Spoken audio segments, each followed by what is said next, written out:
Assalamualaikum warahmatullahi wabarakatuh. Innal hamdalillah nahmaduhu wa nasta'inuhu wa nastaghfiruh wa na'udzu billahi min shururi anfusina min sayyiati a'malina. Man yahdihillahu fala mudilla lahu wa man yudlil fala hadiya lahu. Asyhadu an la ilaha illallah wa asyhadu anna Muhammadan 'abduhu wa rasuluhu la nabiyya wa la rasula ba'da.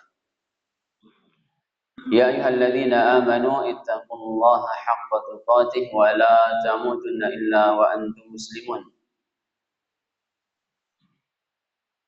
فقال رسول الله صلى الله عليه وسلم: من سلك طريقا يلتمس فيه علما سهل الله له به طريقا إلى الجنة. اللهم إنا نسألك علما نافعا ورزقا طيبا وعملا متقبلا. اللهم إنا نعوذ بك من علم لا ينفع ومن قلب لا يخشع ومن نفس لا تشبع ومن دعوة لا يستجاب لها. Alhamdulillah, senantiasa kita langitkan syukur kita kepada Allah Subhanahu wa taala atas segala nikmat yang tidak mampu kita menghitungnya. Bahkan perintahnya dalam Al-Qur'an ketika berbicara tentang nikmat itu bukan menghitung, tetapi Allah mengatakan wadhkuru ni'matallahi 'alaikum. Disuruh diingat. Karena setiap kali kita mau mengingat nikmat Allah dimanapun, kapanpun, maka kita akan menjumpai nikmat Allah itu begitu deras turun kepada kita. Maka di antara kalimat berkaitan dengan nikmat Allah itu tidak pernah mengenal kata libur, tidak pernah mengenal kalimat istirahat. Dan syukur kita harus benar-benar kita pahami, punya urutan-urutan. Jangan sampai syukur kita ini kebolak-balik. Ada orang yang kalau diberikan nikmat dunia, syukurnya tajam luar biasa. Dia mengatakan alhamdulillah, tembus sampai ke hatinya. Padahal ini bukan nikmat yang paling tinggi di dalam urusan nikmat Allah Subhanahu wa taala. Allah mengatakan qul bi fadlillah wa bi rahmatihi fa bidzalika falyafrahu huwa khairum mimma yajma'un.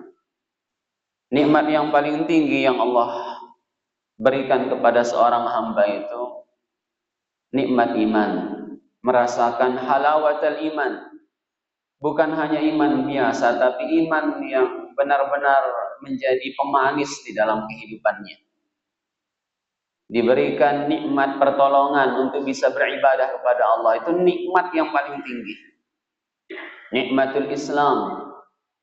Tapi kadang orang jarang mengucapkan kalimat syukur ketika dipermudah dia untuk beribadah kepada Allah. Sampai detik ini masih diberikan keimanan.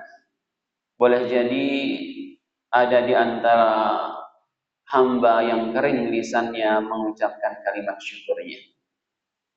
Nah, inilah di antara urutan-urutan yang seharusnya kita pahami, bahwa di hati kita yang besar adalah urusan-urusan yang mengantarkan kita pada kebaikan-kebaikan negeri akhirat. Nah, dunia ini dijadikan sebagai jembatannya, mempermudah dia untuk bisa dekat dengan Allah Subhanahu wa taala. Maka Abu Hazim pernah mengatakan kullu nikmatin la tuqarribu minallah fahiyal baliyah. Setiap nikmat yang tidak menghadirkan kedekatan kepada Allah Subhanahu wa taala itu sebenarnya bukan nikmat, tetapi adalah bencana, musibah. Kemudian kita bersalawat kepada Nabi Muhammad sallallahu alaihi wasallam, pada keluarganya, sahabat-sahabatnya, dan orang-orang yang mengikutinya sampai hari kiamat nanti. InsyaAllah pada pagi hari ini, pagi yang berkah ini, InsyaAllah kita akan bahas tentang siapa yang terbaik amalnya. Siapa mereka yang terbaik ibadahnya kepada Allah Subhanahu wa taala. Sebagaimana kita pahami bahwa dalam Al-Quran surah Az-Zariyat Allah sebutkan di ayat yang ke-56. Dan ayat ini sangat viral, sangat terkenal sekali dan semua orang boleh jadi memahami, menghafal ayat itu. Allah mengatakan, A'udzu billahi minasyaitonir rajim. Wa ma khalaqtul jinna wal insa illa liya'budun. Ini ayat sering kita dengarkan. Allah sebutkan bahwa di ayat ini tujuan penciptaan jin dan manusia. Allah mengatakan illa liya'budun. Jadi kita ini tercipta memang hanya untuk beribadah kepada Allah Subhanahu wa taala. Untuk menghamba kepada Allah. Makanya nanti kita akan melihat dalam Al-Qur'an gelar yang paling bergengsi itu Abdullah, menjadi hamba Allah. Dan setiap hari kita itu ya mendaftarkan diri menjadi hamba Allah. Padahal abdun itu kan budak. Dalam kehidupan sosial dahulu, tidak ada orang mendaftar jadi budak, itu tidak ada. Karena keadaan-keadaan terpaksa jadi budak. Dia dirampok, lalu menjadi budak. Ya, kayak misal para sahabat ada yang menjadi apa? Bekas-bekas budak yang dimerdekakan oleh Rasul, kadang para sahabat yang lain. Kita kenal misal Bilal, Khabbab, dan sahabat yang lainnya. Tidak ada orang ini mendaftar ke jadi budak. Ya. Tapi ketika bicara tentang menjadi budaknya Allah, tiba-tiba kita ini mendaftar minim sekitar berapa? 17 kali. Minimal dalam sehari semalam. Iyyaka na'budu wa iyyaka nasta'in. Ini kan sebenarnya kita mendaftarkan diri kita menjadi budaknya Allah. Karena harus kita pahami bahwa gelar paling bergengsi memang ternyata Abdullah, menjadi hamba Allah. Makanya ketika Allah bicara tentang nabinya Muhammad sallallahu alaihi wasallam, misal di surah Al-Furqan ayat pertama, Al-Isra ayat pertama, ketika Allah mengatakan tabarakalladzi nazzala al-furqan ala 'abdihi liyakuna lil 'alamin nadhira. Di surah Al-Isra juga kayak gitu. Ya, asra bi 'abdihi. Maha tinggi Allah, maha agung Allah yang telah menurunkan Al-Furqan, Al-Quran. Kepada siapa? Ala abdihi. Allah tidak mengatakan ala rasulihi. Allah tidak menyebutkan kepada Rasulnya Muhammad. Tapi yang dia sebutkan adalah apa? Kepada hambanya. Dan itu berulang-ulang disebutkan di dalam Al-Quran. Makanya ketika kita memahami ayat yang kita baca di dalam surah Al-Fatihah ini, kita akan benar-benar bangga jadi hamba Allah itu. Ya, kita akan benar-benar bangga menjadi Abdullah, hambanya Allah. Kaitan dengan ibadah ini, di dalam Al-Quran kita akan melihat bahwa ibadah-ibadah itu punya tujuan. Tadi kita sebutkan tujuan kita tercipta untuk beribadah kepada Allah. Nanti ibadah-ibadah ini yang kita kenal dengan misal ada sholat, ada puasa, ada haji, ada zakat, ada kewajiban-kewajiban, ada yang disebut dengan sunnah-sunnahnya, ada sholat nafilahnya, haji ada umrahnya, zakat ada sedekahnya. Ternyata itu punya hikmah-hikmah, punya tujuan-tujuan. Yang ini yang kadang seorang hamba itu luput darinya. Dia mengira kalau sudah selesai haji, selesai. Dia kira kalau sudah selesai umrah, selesai. Dia kira kalau sudah selesai sholat, selesai. Dia kira kalau sudah selesai puasa Ramadan, finish, selesai. Padahal di dalam Al-Quran, kita akan melihat ibadah-ibadah itu berujung pada maksud atau tujuan. Misal ketika ibadah puasa di bulan Ramadan yang telah kita kerjakan itu, kan ayat-ayatnya kita hafal itu. Ya, ya ayyuhalladzina amanu kutiba alaikumus shiyam kama kutiba 'alal ladzina min qablikum la'allakum tattaqun. Jadi ayat ini Allah sebutkan tujuan akhir dari ibadah puasa itu.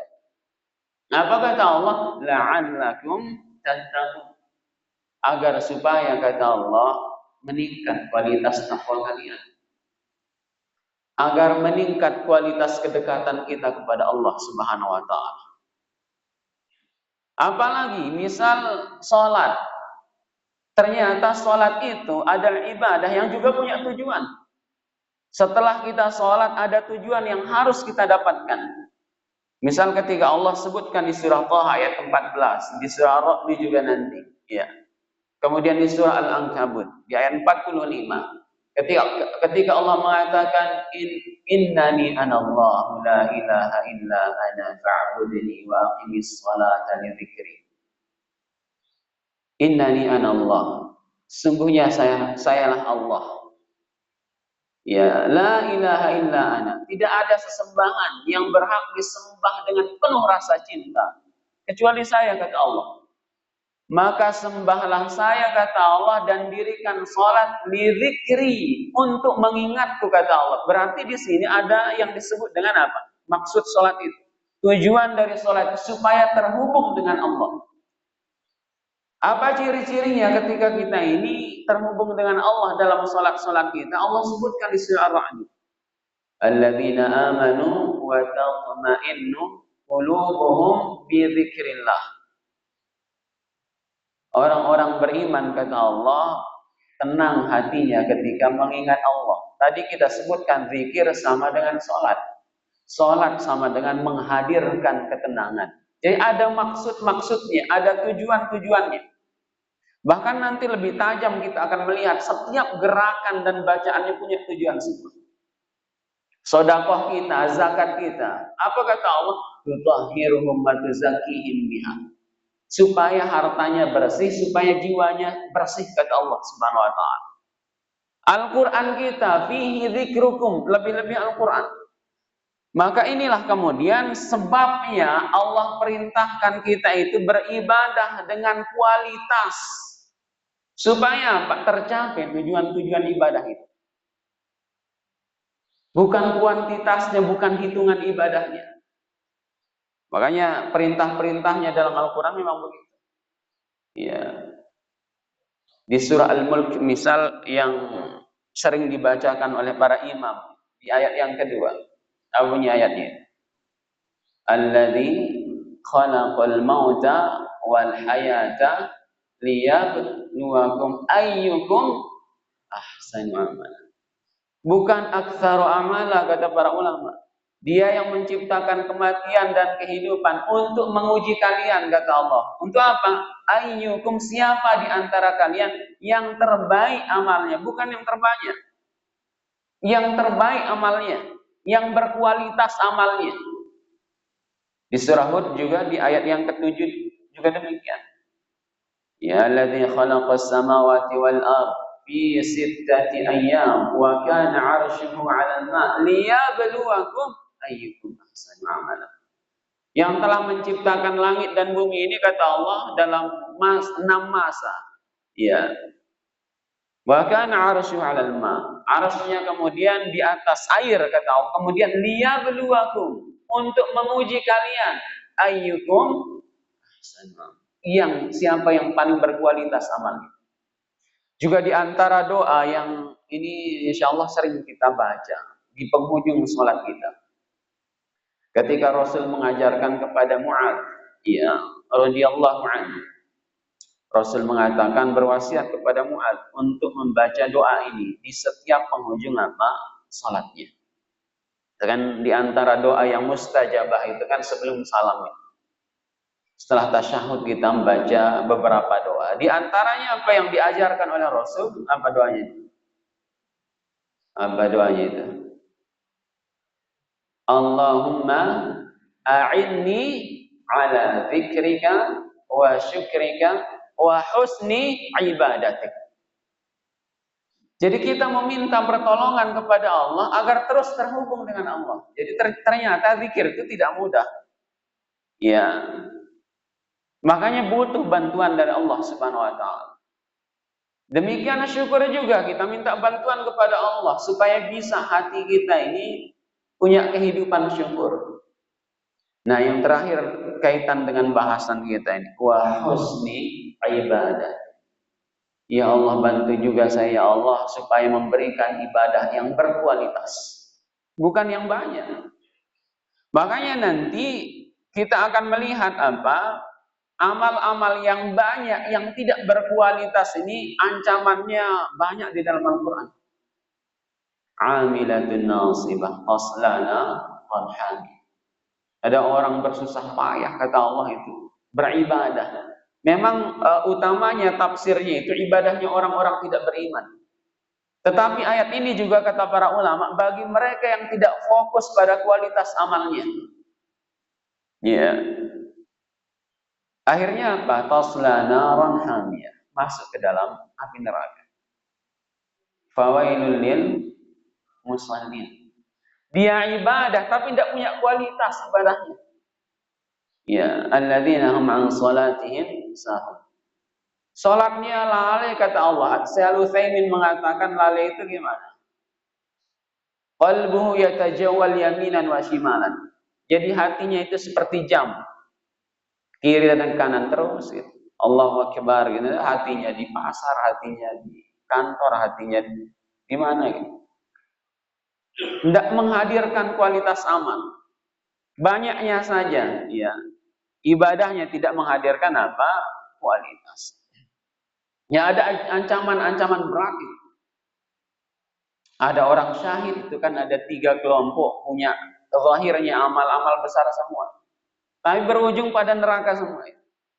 Rajulun asdushida, ada seorang syahid itu kan zirwatus sanami, puncak amalan dalam Islam. Ujungnya neraka. Tidak ada kualitasnya. Ada orang sedekah siang malam, ujungnya neraka, tidak punya kualitas. Ya, ada orang alim muta'allim, pengajar ilmu yang menuntut ilmu juga demikian. Ya, masuk neraka kata Rasul, kan tidak punya kualitas.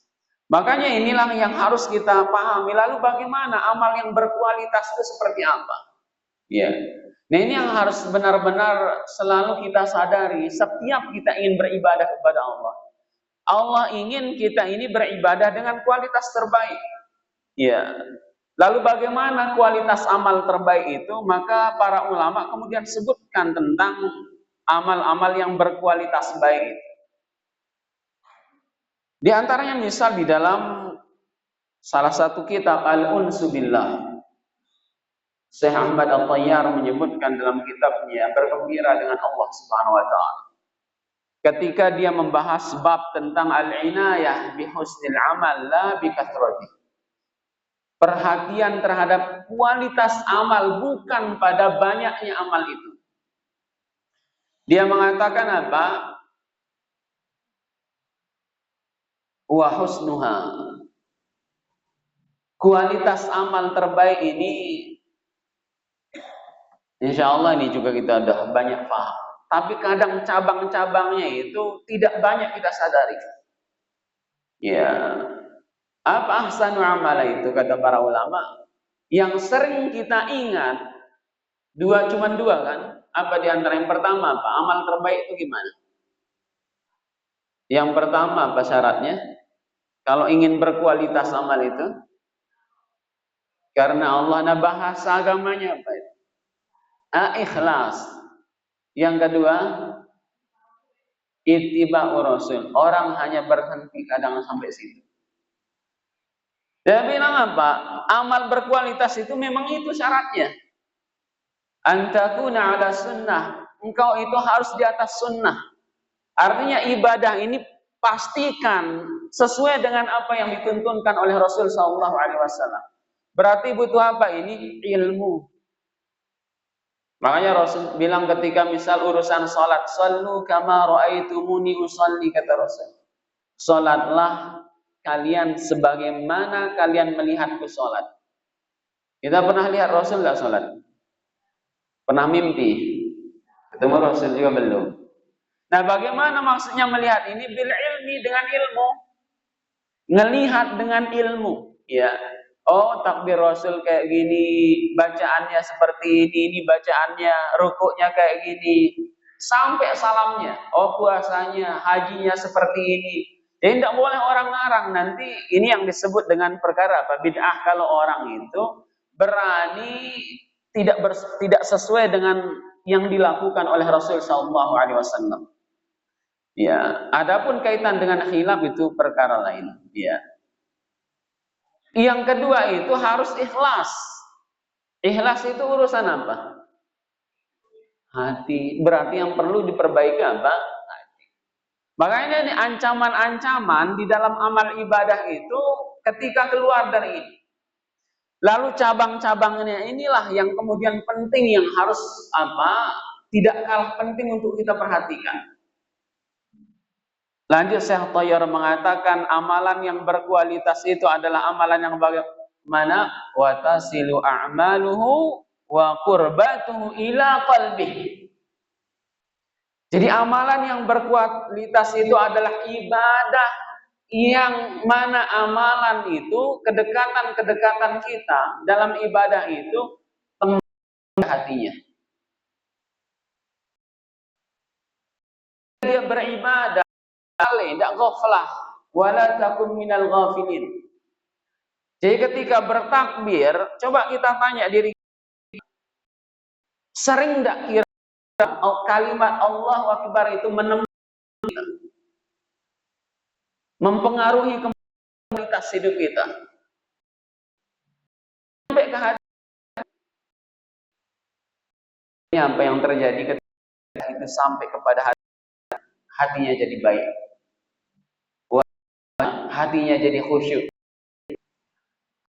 bertambah cintanya Allah, hatinya bertambah tawakalnya kepada Allah, hatinya bertambahnya kepada Allah, bertambah kemudian rasa harapnya. Ini yang disebut dengan kualitas amal, kata para ulama. Kemudian wa yukhriju min qalbi al-ilal wal amrad.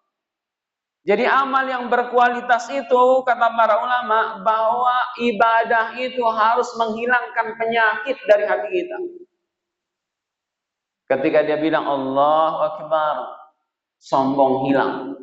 Membaca doa istiftah, ujub hilang. Ya, rasa angkuh hilang, rasa dengki hilang.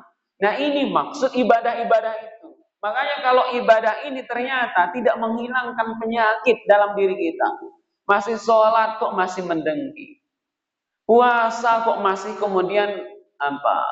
Al-kadhimin al-ghaidh-nya tidak berfungsi, dia tidak masih mampu menahan amarahnya, itu kan penyakit semua itu.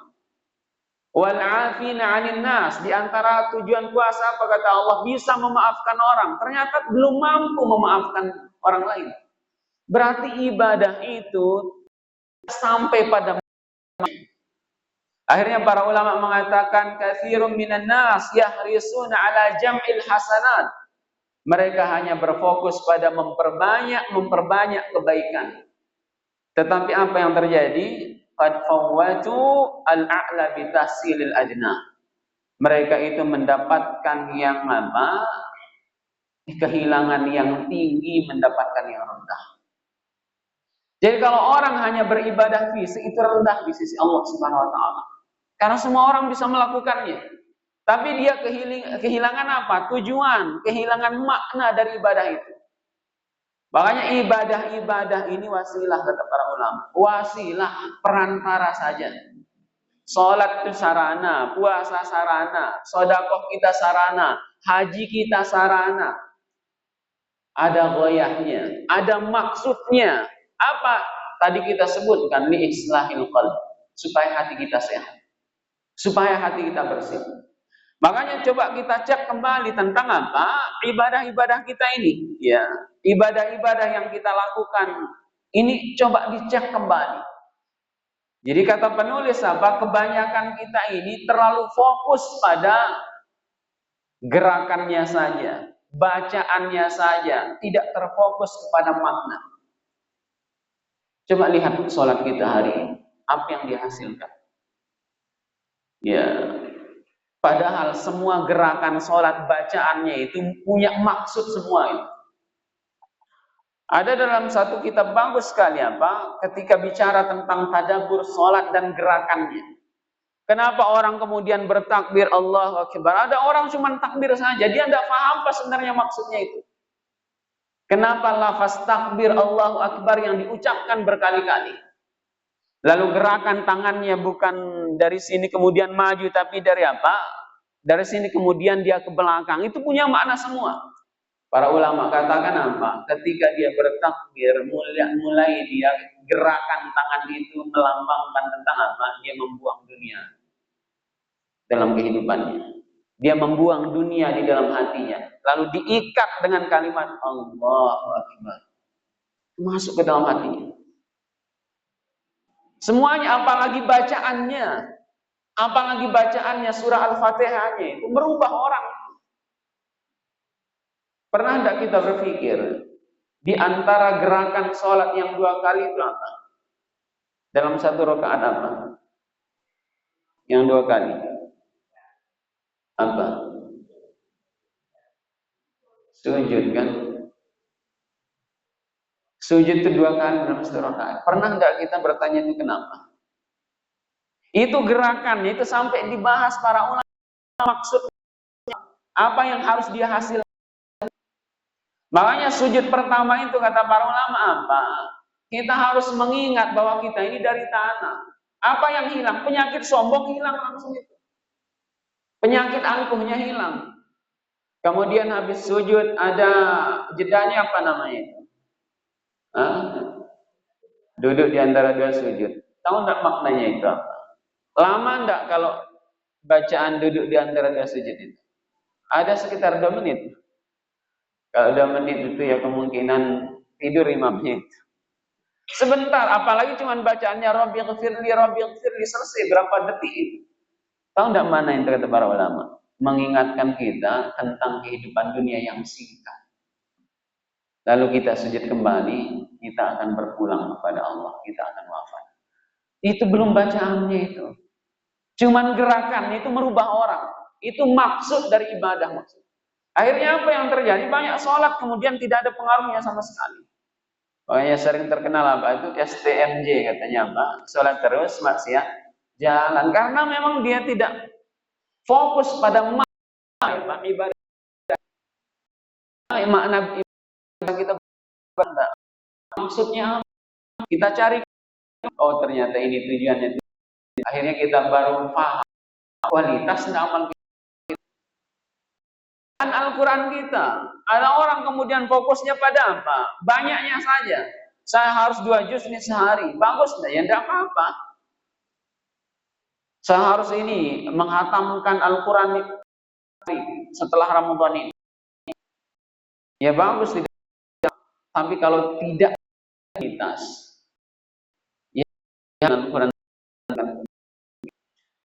Lebih baik orang baca 1 halaman, 2 halaman, tapi apa? Menghabiskan jamnya banyak. Boleh jadi ada yang baca berjam itu.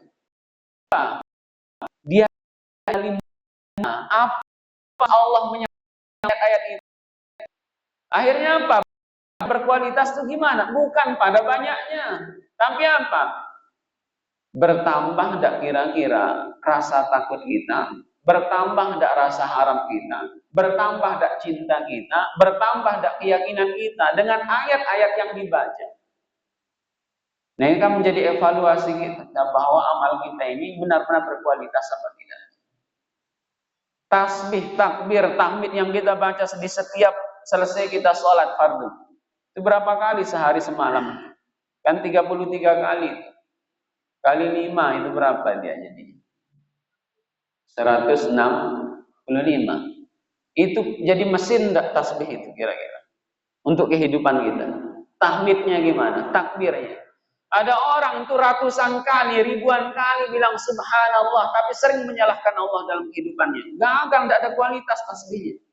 Subhanallah. Itu kenapa disuruh berulang. Itu kan seharusnya kita pikirkan episode-episode buruk dalam hidup kita. Lalu kita bilang, subhanallah ya Allah, engkau tidak menentukannya, pasti ada hikmah. Husnudzon kepada Allah. Dia menemukan anaknya ternyata tidak seperti harapannya, bilang subhanallah. Makanya zikirnya itu orang yang berkualitas ya pasti pengaruhnya kuat. Akhirnya keluar dari masjid benar-benar dia menjadi hamba yang apa? Mensucikan Allah. Tahmidnya juga demikian, alhamdulillah. Tapi belum keluar dari masjid kadang apa sudah mengeluh. Baru dia 33 kali bilang apa? Alhamdulillah. Takbir juga demikian. Dia tidak membesarkan Allah Subhanahu wa taala. Jadi ini yang harus benar-benar kita pahami. Jadi fokus kita itu pada apa? Kualitas. Ngaji kita juga kayak gitu. Ada orang ngaji seminggu 7 kali, duduk di majelis ilmu. Tapi ada orang cuma sekali. Lebih baik mana kira-kira? Mana lebih baik duduk di majelis ilmu sekali seminggu atau seminggu 7 kali? Hah? Mana yang lebih baik? Ya, kembali ke kaidahnya, tergantung kualitas. Ya, kalau 7 kali berkualitas, ya lebih baik 7 kali. Tapi sekali berkualitas, 7 kali enggak, yang lebih baik mana? Sekali. Ada orang ngaji boleh jadi cuma seminggu sekali. Tapi tahu dia bilang, ya Allah, kajian hari ini benar-benar saya akan amalkan. Ya Allah, kajian hari ini saya ingin menghilangkan penyakit yang ada dalam hati saya. Jadi dari rumah itu dia berangkat dengan penuh tekad yang luar biasa. Akhirnya apa yang disampaikan dia amalkan, membersihkan hatinya, tambah dekat dengan Allah.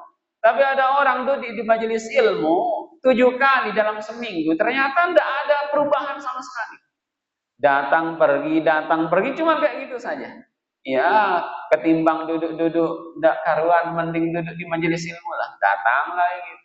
Pulang, tidak ada perubahan. Tidak berkualitas duduk kita di majelis ilmu. Ya, makanya di antara hal yang harus kita pahami ini waktu dah selesai ini. Yang terakhir ingin saya sampaikan, banyak-banyak meminta kepada Allah. Ya, karena tidak mampu kita menghadirkan kualitas amal terbaik itu. Kenapa? Karena syaitannya selalu goda kita masalahnya. Dari dalam ada hawa nafsu yang terus menggerus kualitas amal kita. Makanya perlu al-ilja ila Allah. Perlu kita itu nyandar ke Allah.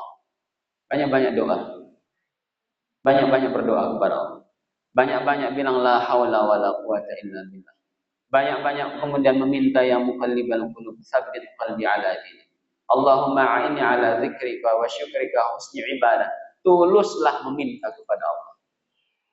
Ini yang bisa kita sampaikan. Semoga penyampaian yang sedikit ini bisa, ilmu yang sedikit ini bisa kita amalkan. Kemudian benar-benar fokus ibadah kita itu bukan pada banyaknya, tapi pada kualitas ibadah.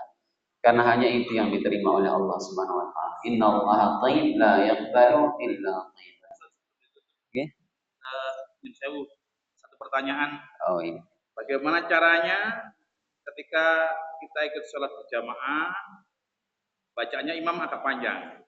Oh, iya. Sehingga kita karena kurang mengenal bacaan itu, kita menjadi tidak fokus di dalam sholat itu mikirkan yang lain. Iya. Karena tidak mengenal bacaan imam. Nah, ini bagaimana caranya supaya kita tetap fokus, bagaimana caranya kita tetap khusyuk begitu. Terima kasih. Iya.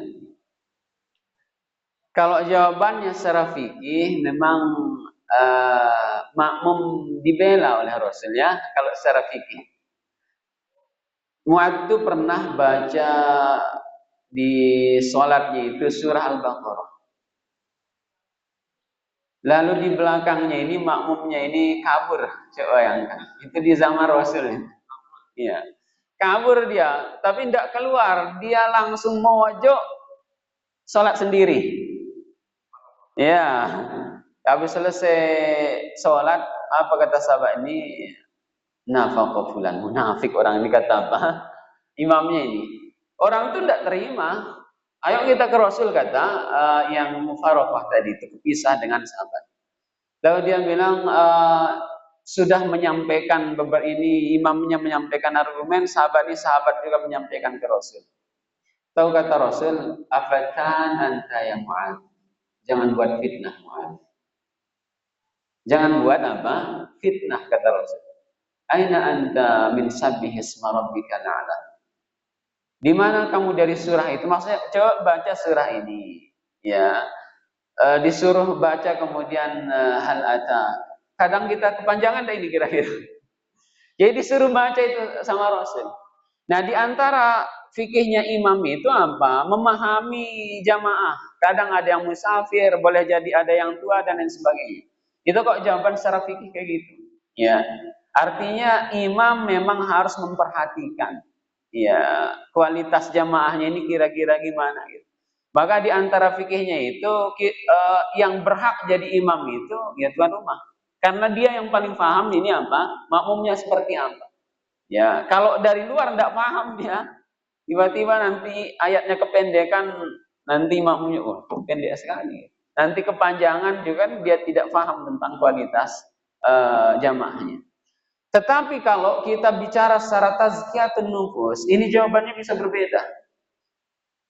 Jadi orang itu ketika berhadapan dengan Allah itu disebut dengan munajat.